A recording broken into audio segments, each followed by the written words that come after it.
বিশ্ব শান্তি ও নিরাপত্তা রক্ষার মহান ব্রত নিয়ে প্রতিষ্ঠিত হয় জাতিসংঘ। বৈরিতার অবসান ঘটিয়ে যুদ্ধ বিধ্বস্ত দেশে শান্তি স্থাপনের জন্য বিরামহীন কাজ করে যাচ্ছে বিশ্ব সংস্থাটির শান্তিরক্ষী বাহিনী। বর্তমানে বাংলাদেশ বিশ্বের অন্যতম শীর্ষ শান্তিরক্ষী প্রেরণকারী দেশ। প্রতি বছর এই মিশনে যান সেনাবাহিনী সহ আইন শৃঙ্খলা বাহিনীর সদস্যরা।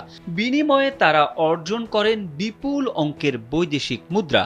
তবে বুধবার জাতিসংঘের ফ্যাক্ট ফাইন্ডিং মিশনের প্রকাশিত প্রতিবেদনের পর অনেকেরই কপাল পুড়তে পারে।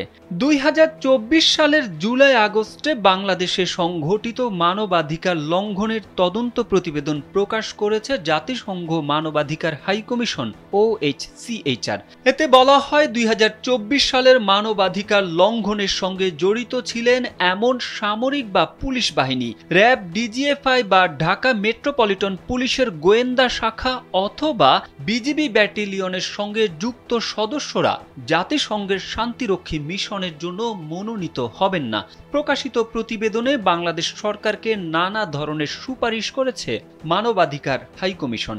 সরকারের উদ্দেশ্যে OHCHR বলেছে, জাতিসংঘ শান্তি মিশন বা অন্যান্য আন্তর্জাতিক মিশনে নিয়োজিত কোনো বাংলাদেশি কর্মী যাতে আন্তর্জাতিক মানবাধিকার, মানবিক বা শরণার্থী আইন লঙ্ঘন বা যৌন হয়রানি বা অপব্যবহারের অভিযোগে অভিযুক্ত না হন তা নিশ্চিত করার জন্য একটি কার্যকর ও শক্তিশালী স্বাধীন মানবাধিকার স্ক্রিনিং ব্যবস্থা গড়ে তুলুন।